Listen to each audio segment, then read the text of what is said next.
नमस्कार, न्यूज 24 देख रहे हैं आप और आपके साथ मैं हूं सऊद मोहम्मद खालिद। शाम के 5 बजने वाले हैं, वक्त हो चला है शाम की ब्रेकिंग न्यूज का और अब से अगले आधे घंटे तक आपको दिन भर की हर बड़ी खबर से रूबरू कराएंगे। आप बने रहिए हमारे साथ।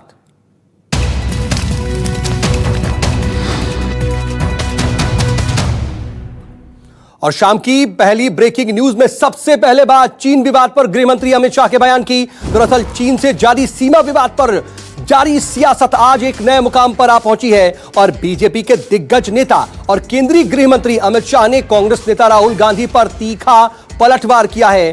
दरअसल अमित शाह ने राहुल गांधी को साल 1962 की याद दिलाई है। शाह ने सीधे तौर पर कहा कि अगर राहुल गांधी को चर्चा करनी है तो सदन में आइए और 1962 से लेकर आज तक की बातों पर दो दो हाथ हो जाएगा।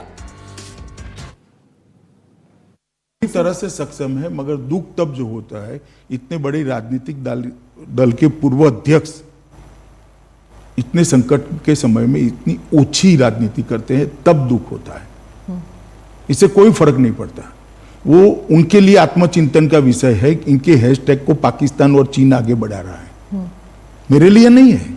कांग्रेस पार्टी के लिए चिंता का विषय है कि इनके नेता के हैशटैग को पाकिस्तान और चीन बढ़ावा दे रहा है। आप ऐसी बात करते हो जो पाकिस्तान और चीन पसंद करता है, और ऐसे संकट के समय में जी पार्लियामेंट होनी है, चर्चा करनी है तो आइए करेंगे। 62 से लेकर आज तक दो दो हाथ हो जाए, कोई नहीं डरता चर्चा से। मगर जब देश के जवान संघर्ष कर रहे हैं, सरकार एक स्टैंड लेकर ठोस कदम उठा रही है, उस वक्त पाकिस्तान और चीन को खुशी हो इस प्रकार के स्टेटमेंट देना किसी ने नहीं करा। और इस वक्त मेरे सहयोगी प्रशांत देव खबर पर लाइव जुड़ रहे हैं मेरे साथ। प्रशांत, जो सियासी वार पलटवार है ये तो लगातार जारी है, लेकिन अब ये और मुखर होती जा रही है और गृह मंत्री ने सीधे दो दो हाथ तक की बात कर ली है।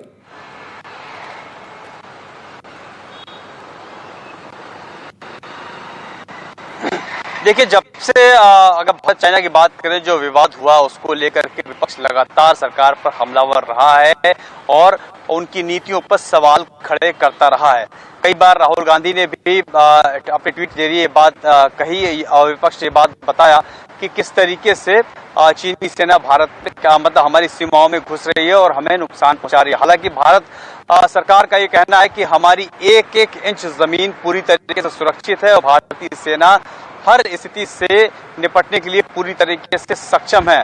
और अब ये पहले चल रहा था, लेकिन आज के इंटरव्यू के दौरान जब अमित शाह ने बिल्कुल साफ साफ ये बात कही, खासकर राहुल गांधी के तमाम उन आरोपों पे कि अगर कोई वाद विवाद करनी है तो संसद में आए और 1962 से लेकर के अभी तक की जो स्थिति है भारत चीन सीमा पे, उस पे जो है बहस कर ले और तस्वीर पूरी तरीके से साफ हो जाएगी। तो एक तरीके से केंद्रीय गृह मंत्री अमित शाह ने पूरी तरीके से चुनौती दी है राहुल गांधी को कि इस पे संसद में बहस करें ताकि पूरा देश ये जाने कि सच्चाई क्या है। इस तरह की चुनौती उनकी तरफ से भी दी गई है। चलिए, जिस तरह के तेवर गृह मंत्री के नजर आ रहे हैं, साफ तौर पर दिखाई दे रहा है कि आने वाले वक्त में ये वार पलटवार जो है और ज्यादा मुखर होगी, तीखी होगी। बहुत शुक्रिया तमाम जानकारी के लिए प्रशांत आपका। अगली खबर की ओर रुख करते हैं। दरअसल लद्दाख में जारी सीमा विवाद पर प्रधानमंत्री नरेंद्र मोदी ने भी आज चीन को दो टूक चेतावनी दी है।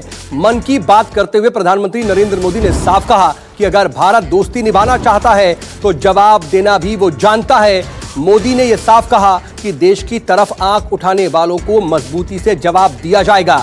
पीएम मोदी ने आगे कहा और इशारों में बताया कि लद्दाख में आंख उठाने वालों को करारा जवाब दिया गया।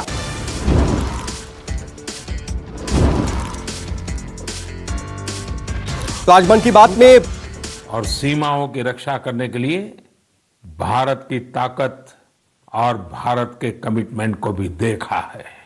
लद्दाख में भारत की भूमि पर आंख उठाकर देखने वालों को करारा जवाब मिला है। भारत मित्रता निभाना जानता है तो आंख में आंख डालकर देखना और उचित जवाब देना भी जानता है।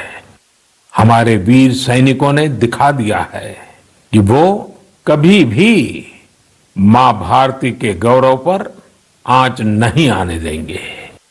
साथियों, लद्दाख में हमारे जो वीर जवान शहीद हुए हैं, उनके शौर्य को पूरा देश नमन कर रहा है, श्रद्धांजलि दे रहा है। पूरा देश उनका कृतज्ञ है, उनके सामने नतमस्तक है। इन साथियों के परिवारों की तरह ही हर भारतीय इन्हें खोने का दर्द भी अनुभव कर रहा है। और शाम की ब्रेकिंग न्यूज में अगली खबर उत्तर प्रदेश से, जहां पर यूपी के सीएम योगी आदित्यनाथ आज अयोध्या पहुंचे। योगी ने यहां पर रामलला के दर्शन किए। आपको बता दें कि मंदिर निर्माण की वजह से रामलला की मूर्तियां अस्थायी मंदिर में स्थापित की गई हैं। मुख्यमंत्री योगी आदित्यनाथ का यह दौरा भी काफी अहम माना जा रहा है, क्योंकि निर्माण कार्य का उन्होंने जायजा लिया। अनलॉक 1 शुरू होने के बाद से अब रुका हुआ काम एक बार फिर से शुरू हो चुका है। राम के दरबार में यूपी के सीएम योगी आदित्यनाथ की ये तस्वीरें काफी अहम। और शाम की ब्रेकिंग न्यूज में अगली खबर, एलएसी पर चीन से विवाद के बीच केंद्र सरकार ने एक और बड़ा फैसला लिया है। पटना में गांधी सेतु के समानांतर बनने वाले पुल का टेंडर रद्द कर दिया गया है। दरअसल पुल के निर्माण के लिए 7 कंपनियों का चयन किया गया था, लेकिन इन सभी कंपनियों की पार्टनर चीनी कंपनियां थीं। कहीं ना कहीं चीनी कंपनियां इन सभी कंपनियों से जुड़ी हुई थीं। केंद्रीय सड़क परिवहन एवं राजमार्ग मंत्रालय ने चयनित 7 एजेंसियों को टेंडर रद्द होने की सूचना देते हुए फिर से रीटेंडर में शामिल होने को कहा है। साथ ही एजेंसियों से यह भी कहा गया है कि कोई भी एजेंसी चीनी पार्टनर नहीं बना सकती है। जिन कंपनियों का टेंडर रद्द किया गया है उनमें Tata power project, Gammon India, L&T, Afcons, SP Singla, Dilip Buildcon और अशोक बिल्डकॉन शामिल हैं। बता दें कि यह टेंडर पिछले साल अक्टूबर 2019 में जारी हुआ था और अब नए टेंडर की तारीख 27 जुलाई 2020 तय की गई है। अब इस दिन नया टेंडर निकलेगा, उसके बाद रीटेंडरिंग की प्रक्रिया शुरू होगी।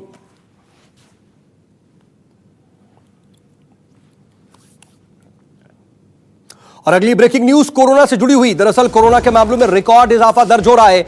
एक दिन में कोरोना के करीब 20,000 नए केस सामने आए हैं। बीते 24 घंटों में कोरोना के 19,906 नए मामले सामने आ गए। वहीं 24 घंटे के अंदर मौतों का आंकड़ा भी अपने शिखर पर पहुंच गया है। बीते 24 घंटे में 410 लोगों की मौत हुई है। इसके साथ ही कोरोना मरीजों की संख्या भी 5,28,859 तक पहुंच गई है। गनीमत की बात यह है कि इनमें से 3,09,713 लोगों ने कोरोना को हरा भी दिया है।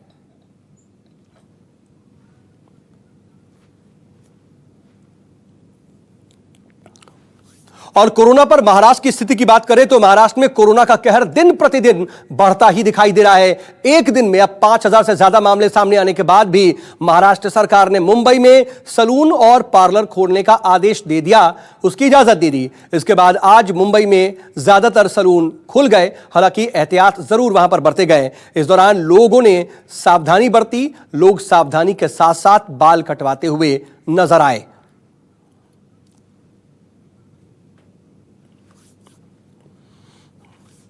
और कोरोना से जुड़ी खबरों पर राहुल प्रकाश मेरे सहयोगी इस वक्त मेरे साथ लाइव जुड़ रहे हैं। राहुल, क्या स्थिति देखी जाए, क्योंकि लगातार मामले तो बढ़ रहे हैं और ऐसे वक्त में जहां एक तरफ रिकॉर्ड स्तर पर प्रतिदिन का मामला भी बढ़ रहा है, रिकॉर्ड स्तर पर मौतों का मामला सामने आ रहा है, मुंबई में हालत बहुत ज्यादा खराब है, फिर भी सलून्स को इजाजत दे दी गई।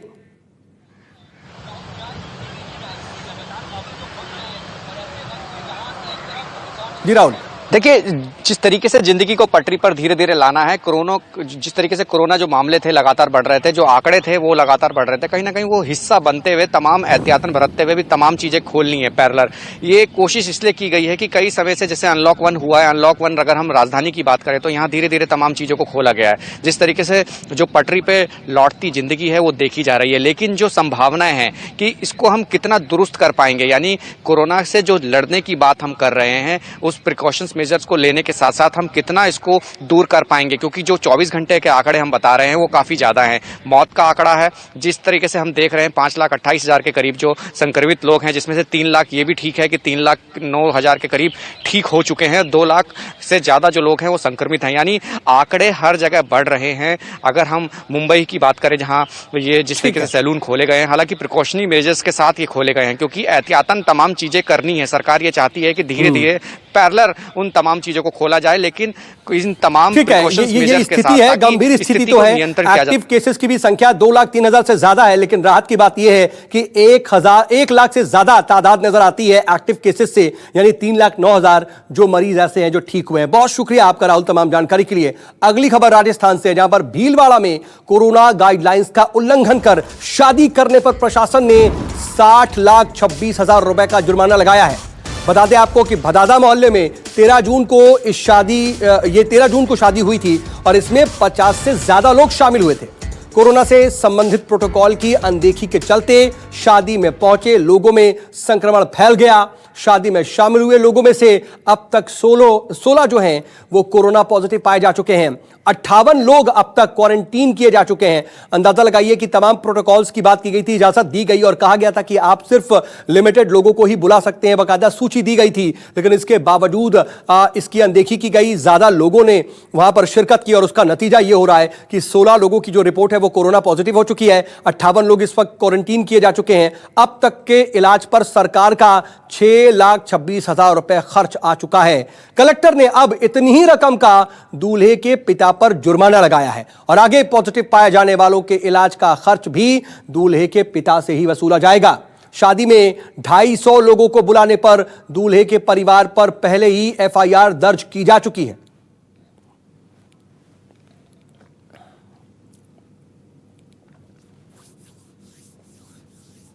और शाम की ब्रेकिंग न्यूज में अगली खबर टिड्डियों के अटैक की। दरअसल देश में कई राज्यों में टिड्डियों ने आतंक मचा रखा है। इन टिड्डियों के कहर से शहर दर शहर लोग सहम उठे हैं। यहां तक कि देश के पूर्व विस्फोटक बल्लेबाज वीरेंद्र सहवाग के घर पर भी टिड्डियों ने हमला बोल दिया। वीरेंद्र सहवाग ने तो बाकायदा अपने ट्विटर हैंडल पर इसका एक वीडियो भी शेयर किया और लिखा, टिड्डी अटैक। तस्वीरों में आप देख सकते हैं कि एक घर के ऊपर से किस कदर टिड्डियों का झुंड उड़ता हुआ जा रहा है।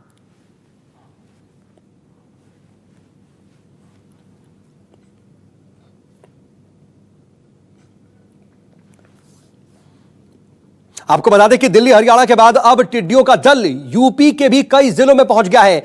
अलीगढ़ में टिड्डियों ने फसलों को काफी ज्यादा नुकसान पहुंचाया है और इससे किसान परेशान हैं। जिला प्रशासन टिड्डियों को भगाने में जुट गया है। जगह जगह केमिकल का छिड़काव किया जा रहा है।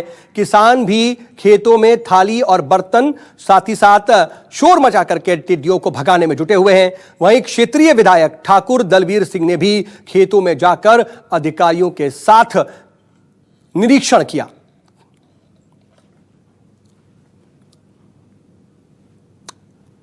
इन सबके बीच बिहार में भी टिड्डियों ने आतंक मचा रखा है। भितहा प्रखंड समेत मधुबनी प्रखंड क्षेत्र के गांव में टिड्डी दल से किसान परेशान हैं। टिड्डियां धीरे धीरे किसानों की फसल को चट कर रही हैं। कृषि विभाग और जिला प्रशासन की टीम खेतों में छिड़काव कर रही है और इससे किसानों की फसल को बचाया जा सके, पूरा प्रयास इस वक्त इसी को लेकर किया जा रहा है।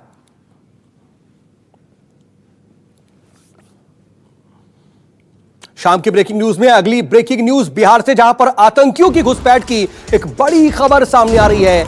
बिहार में दरअसल जैश और तालिबान के 5 से 6 आतंकियों की घुसपैठ की खबर है। ये सभी आतंकी नेपाल के रास्ते बिहार बॉर्डर में घुसे हैं, ये इनपुट्स मिल रहे हैं। ये खुलासा बिहार के स्पेशल ब्रांच के एसपी की एक चिट्ठी से हुआ है। बता दें आपको कि स्पेशल ब्रांच के एसपी ने यह चिट्ठी प्रदेश के सभी जिलों के एसपी को भेजी है और चिट्ठी के मुताबिक इंटेलिजेंस रिपोर्ट से सूचना मिली है कि पाकिस्तान के प्रशिक्षित 20 से 25 की संख्या में आतंकी भारत में किसी बड़े आतंकी वारदात को अंजाम देने की फिराक में हैं। इसमें से 5 से 6 आतंकी नेपाल के रास्ते बिहार में घुस भी चुके हैं। अगली ब्रेकिंग न्यूज बाढ़ और बारिश की परेशानी की। दरअसल लगातार हो रही बारिश ने एक बार फिर से पटना में मुश्किलें बढ़ा दी हैं। पटना की सड़कों पर पानी बहने लगा है। गलियों मोहल्लों में पानी भर आया है। तस्वीरों में आप साफ तौर पर देख सकते हैं कि सड़कों पर किस कदर पानी भरा हुआ है। बता दें कि कंकड़बाग मेन रोड पर जल भराव से लोगों को आने जाने में भारी दिक्कतों का भी सामना करना पड़ रहा है। इसकी वजह से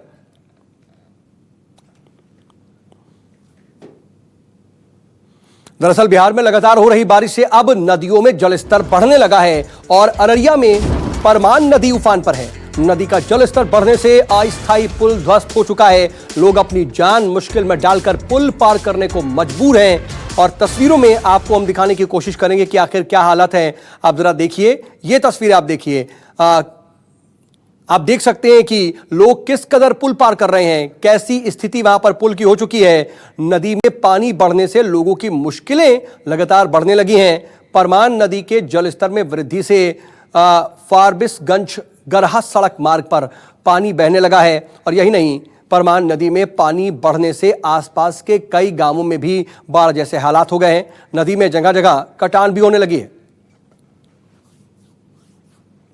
नमस्कार, मैं हूं मानक गुप्ता। अगर आपको हमारा ये वीडियो पसंद आया हो तो इसे लाइक और शेयर जरूर करें और हां, हमें सब्सक्राइब और फॉलो करना ना भूलें ताकि आप देश और दुनिया की कोई खबर मिस ना करें। तो जुड़े रहिए हमारे साथ और देखते रहिए News 24।